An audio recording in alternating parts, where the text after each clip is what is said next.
Bom, galera, vamos para a segunda parte, então, do nosso pré-prova. Seguinte, gente. Terminada a Idade Média, só comparação, lembra a Idade Moderna, ela é a transição em direção ao mundo capitalista, em direção ao mundo da racionalidade, da ciência, da indústria, do dinheiro, do capital. Isso se inicia a partir do pensamento humanista, lembrando sempre, humanismo, renascimento, movimento intelectual, que é predominantemente burguês nos seus valores, que busca uma inspiração no passado greco-romano, sem imitação, por favor. Estabelece características fundamentais a partir da Itália, no século XIV, ainda predominantemente na Itália, praticamente só ainda na Itália no século XV, e no XVI ele se espalha pela Europa. Vai contribuir bastante para a própria formação das línguas nacionais. Lembra que o Camões escreve em português, Cervantes em espanhol, Shakespeare em inglês. Nós temos a força original desse humanismo, desse renascimento, a partir das escritas em italiano no século XIV, o Decameron do Boccaccio, os ensaios do Petrarca e a Divina Comédia do Dante Alighieri. Características fundamentais: antropocentrismo, olha que interessante, antropocentrismo, mas com o homem sendo o centro da criação divina na Terra. Lembra que aqui há uma separação entre a racionalidade e a fé.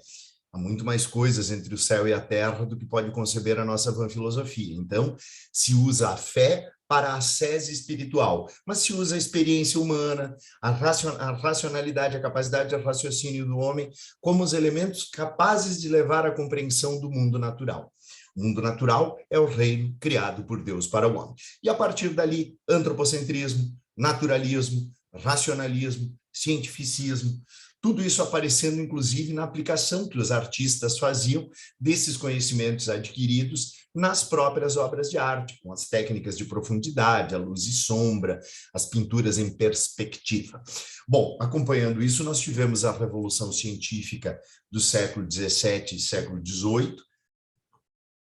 marcante com a sua metodologia científica, racionalismo, empirismo, depois o criticismo kantiano, e nós temos também toda a revolução promovida a partir de Copérnico, com o heliocentrismo, depois as leis de Newton,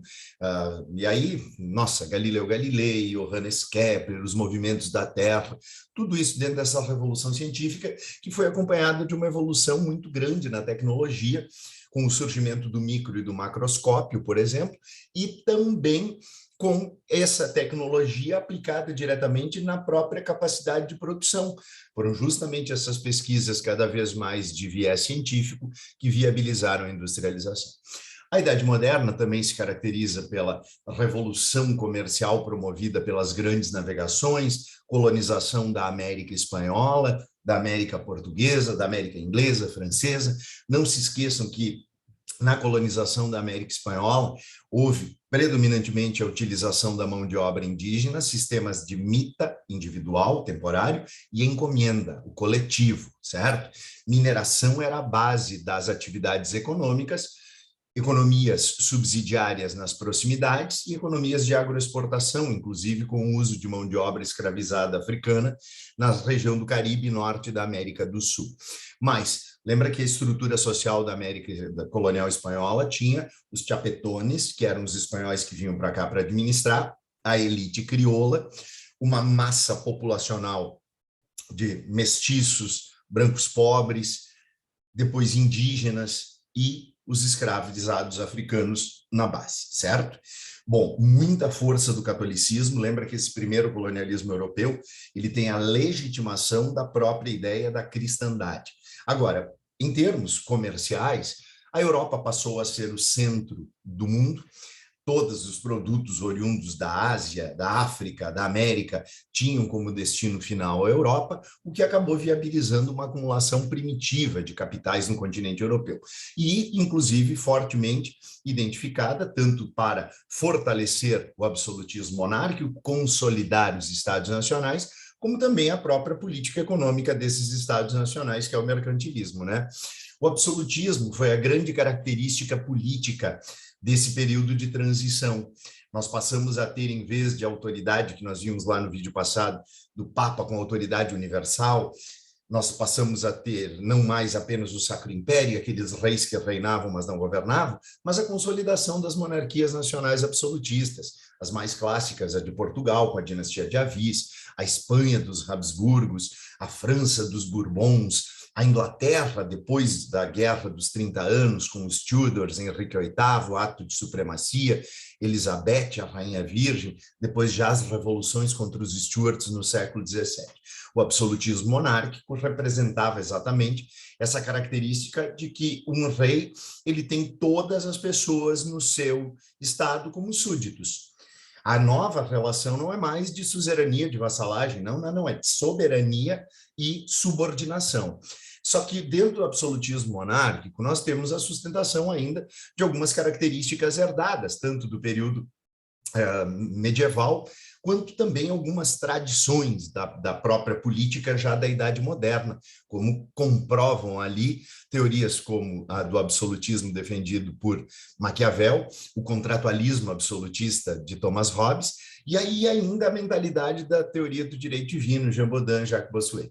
No absolutismo monárquico são sustentadas também as estruturas sociais herdadas da Idade Média.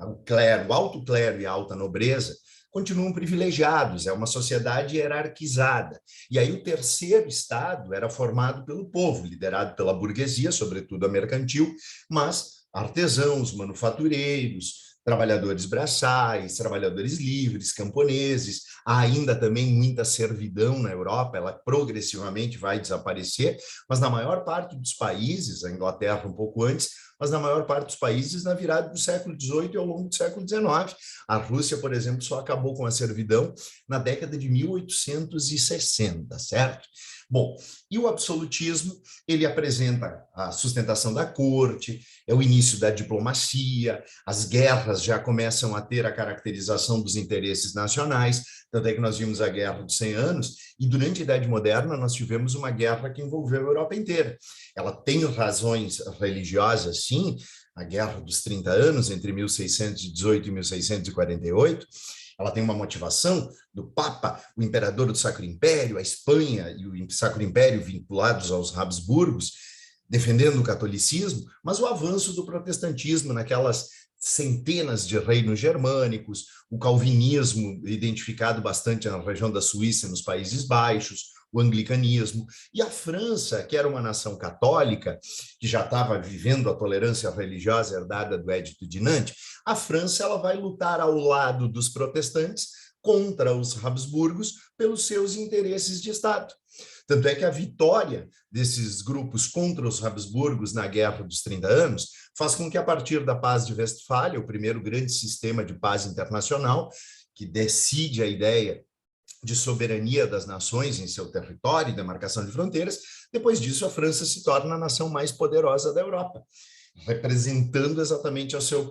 sua potência continental na porção ocidental. Claro que a Rússia é a potência territorial na porção oriental da Europa. Mas então nós já temos, inclusive, guerras com características nacionais e a criação das primeiras leis de representação internacional, certo?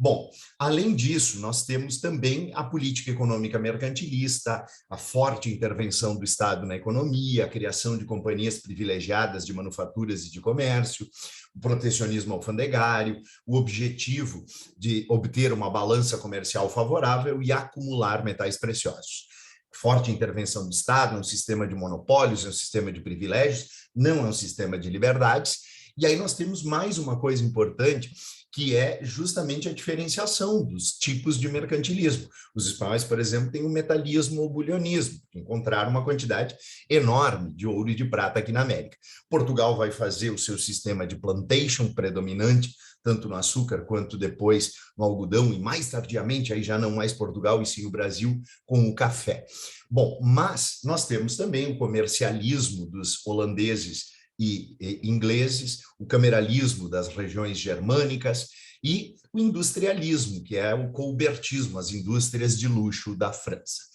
Bom, em meio a isso, nós já passamos para o século XVIII para justamente criarmos as condições ideológicas para a derrubada daquilo que a burguesia passou a chamar de antigo regime. O iluminismo, ele se coloca, antes de mais nada, como anti o antigo regime, ou seja, anti-absolutista, anti-mercantilista, anticlericalista, contrário à sociedade de ordens hierárquicas, defendendo a igualdade de todos perante a lei, a igualdade civil, condenando aqueles sistemas antigos de legitimação de poder e defendendo um novo contrato social, com Locke, com Rousseau, principalmente, mas também com Montesquieu, um contrato social de representação. A vontade da maioria em John Locke, a vontade geral em Rousseau, e a proposta de um Estado laico, representativo, com divisão de poderes, tripartite, lembra do espírito das leis do Montesquieu, executivo, legislativo, judiciário, um Estado onde os homens são cidadãos e não súditos e estão em igualdade jurídica, então estão em igualdade perante a lei e é o fim dos privilégios, mais um Estado laico com uma educação laica. O iluminismo acreditava muito na ciência, no conhecimento, na educação laica como os instrumentos para a libertação do homem daqueles períodos fantasiosos que a religiosidade e até o encantamento do mundo que os próprios gregos traziam seria deixado para trás. O iluminismo ele servirá de base para as revoluções de características liberais. Iluminismo gera liberalismo e aí cuidem bem, hein? Ao longo do final do século XVIII e ao longo do século XIX, o liberalismo será usado como ideologia para revoluções nacionais. O liberalismo ele vai produzir nacionalismos. Então, já começa com o chamado irmão primogênito da América, os Estados Unidos da América, que derrotam a Inglaterra na sua guerra de independência em 1776, fazem a declaração de independência, derrotam os ingleses e em 1783 recebem o reconhecimento da sua independência por parte da antiga metrópole. E isso vai representar um impacto muito grande, não apenas no continente americano, mas com reflexos na Europa, acelerando, inclusive, a Revolução Francesa. É muito importante que vocês tenham em mente que é lá que nasce a ideia da direita, lembra dos girondinos, a alta burguesia, que eram mais moderados. Eles acabaram defendendo na primeira fase a elaboração de uma constituição com monarquia constitucional, o rei mantendo poderes, a esquerda jacobina, que era mais radical, que tinha uma inspiração russoniana maior, liderada pelo Robespierre, e com a proposta republicana que veio a acontecer. Lembra que ela é anti-aristocrática, ela é anti-absolutista, essa revolução, e ela é liberal. Ela tem 3 fases, a era das instituições, quando começam as mudanças através da Assembleia Nacional Constituinte, Declaração Universal dos Direitos do Homem e do Cidadão, a Declaração Civil do Clero, a Constituição Civil do Clero, retirando os privilégios do clero, fim da servidão, mas aí uma crítica bem forte das mulheres, especialmente Olympe de Gouges, dizendo que da boca para fora essa igualdade entre os homens, porque metade da humanidade ficava descaracterizada como tal na ausência das mulheres. Aí nós temos a segunda etapa ali dentro dessa era das instituições, que é o momento em que vem uma monarquia constitucional, o rei tenta fugir para os países que se organizaram numa coalizão para combater a França, o rei acaba capturado, há uma radicalização, os jacobinos passam a liderar, derrotam os inimigos externos, a primeira coalizão, proclama-se a República Jacobina, ela vem com um novo calendário, ela vem com reformas mais radicais, a tentativa de reforma agrária, a tentativa de congelamento de preços, o fim da escravidão nas colônias e reformas mais radicais na ideia da universalidade da participação mesmo. E radicalização, período do terror, Robespierre liderando de maneira autoritária, jacobinos sofrem com a perda gradativa de popularidade, as disputas entre os líderes, e aí acabam caindo justamente porque os girondinos comandam o golpe do 9 do Termidor. Organiza-se um diretório, mas esse diretório também não tem uma longevidade tão significativa, enfrenta a resistência popular, a conspiração dos iguais, até que no dia 18 do mês do Brumário, Napoleão Bonaparte estabelece a tomada do poder. O período napoleônico, ele tem, num primeiro momento no consulado, o Napoleão organizando o Código Civil, muito importante, com grandes características burguesas, capitalistas, estabelecendo a legitimação do direito à propriedade. Depois Napoleão se fortalece, Durante o Império, ele faz as guerras napoleônicas, faz o bloqueio continental contra a Inglaterra, invade a Península Ibérica, Dom João foge com a família real para o Brasil, prende o rei da Espanha, diversos movimentos de independência começam a ser levados a cabo pela elite crioula da América Latina, da América Hispânica. Temos, antes disso, a independência do Haiti, liderada por escravos, e aí o haitismo, o temor das elites de que pudesse acontecer uma revolução popular. E, mesmo depois que o Napoleão é derrotado, foi derrotado primeiramente pela Rússia, depois acaba perdendo a Batalha das Nações, vai para a Ilha de Elba, volta para os 100 dias, aí em Waterloo, Napoleão tomou e vem o Congresso de Viena com o objetivo da restauração. O Congresso de Viena, ele traz consigo uma tentativa daqueles grupos aristocráticos de restaurarem uma ordem que já não cabia mais, já não existia mais a menor possibilidade dela se sustentar. E aí, dentro dos princípios da legitimidade, do equilíbrio europeu e a criação da Santa Aliança, procuraram restaurar aquilo que já tinha desabado, que era o antigo regime. Vieram novas revoluções liberais, na década de 20 na Península Ibérica, na década de 30 começa na França e se espalha já pela Bélgica, pela Holanda, tem reações na Itália, movimento republicano, na Alemanha a Prússia lidera a criação das Zollverein lá em 1830, durante a década de 20 a luta dos libertadores da América fragmenta o antigo Império Espanhol em diversas repúblicas comandadas pelos caudilhos, não se esqueçam disso, caudilhos. A América Latina, após a independência, vai manter a sua estrutura latifundiária e agroexportadora, enquanto que na Europa estão acontecendo também outras revoluções liberais, como as de 1848, que é a Revolução Liberal Republicana na França, e que se espalha pela Europa, produzindo uma série de movimentos nacionalistas conhecidos como a Primavera dos Povos. E isso acaba representando exatamente o sepultamento progressivo, gradativo do antigo regime, e embora os últimos resquícios do antigo regime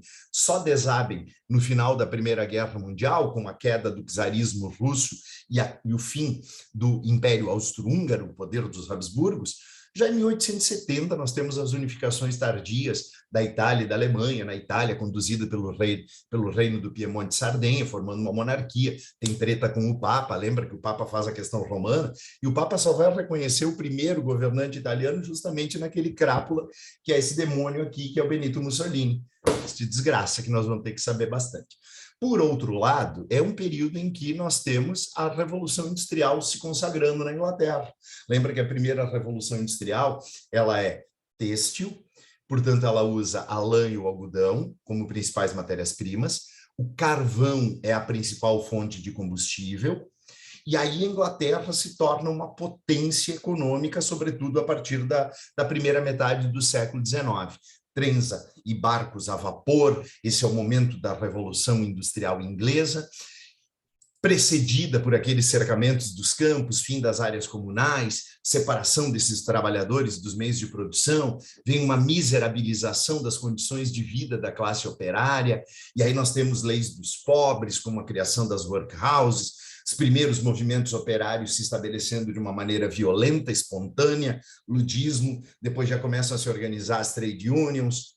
temos os primeiros sindicatos, movimento cartista que defendia tanto direitos civis quanto direitos sociais para essa classe trabalhadora. Lembra que o século XIX é o século do surgimento dos ideais socialistas, anarquistas, socialismo utópico e o marxismo conhecido como socialismo científico. Então, encerro por aqui essa segunda parte, daqui a pouco a gente vem para uma terceira para dar mais uma mapeada aí, final do século XIX, alguns acontecimentos mais importantes do século XX e do século XXI. Até daqui a pouco. Beijos, beijos, beijos.